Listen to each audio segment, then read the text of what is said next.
مونږ یو د پروګرام نوم مې دی محمد زمان د دې نوم دی ګل زمان او د دې مرض د کینسر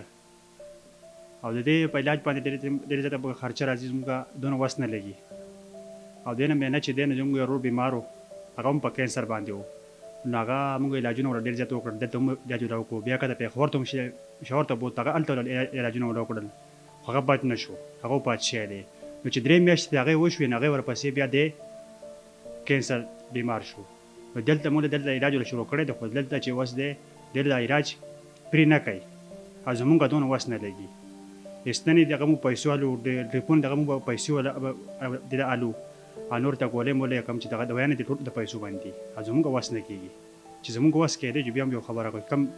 چا دغه چې دی که نه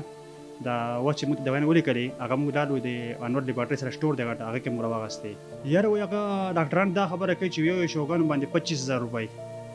او د ستنو باندې 25-30,000 روپۍ یو ستن باندې او شوګانو باندې راځي نو یو دې ته یو 12 شوګانې او 12 ستنې په ورځ کې کول پکار دي دې نه بغیر نه کېږي وایي د مرض علاج نو هغې دونه اثر زموږ سره نشته چې موږ دې له وکړو موږ دلته لاړو دې موږ ته وایي چې داسې لاړ شئ دغه ته سینور هسپتال ته شوکت خان ته موږ لاړو نو هلته چې موږ د دې مریض رزلټ واخیستو هغه ټېسټونه میسټونه وکتل نو وایي داسې کار وکړئ چې دا مریض خپله پس بوځئ او داسې سینور کې به دې علاج کوئ دې علاج به هلته کېږي چې هلته چې د دې علاج نه شو کولی هغه به دې موږ له راولېږي موږ به د دې علاج بیا کوو نو بس دې نه علاج ولا هم نه کوي نه ولا دغه کوي او نه هلته دي پیسې ډېرې زیاتې دا زموږ دونه وس نه لګي موږ چار نه لګي موږ غریب دی غریب والی دیاړي مزدوري کوو 15 شپږ سوه روپۍ دیاړي الو زموږ وس نه کېږي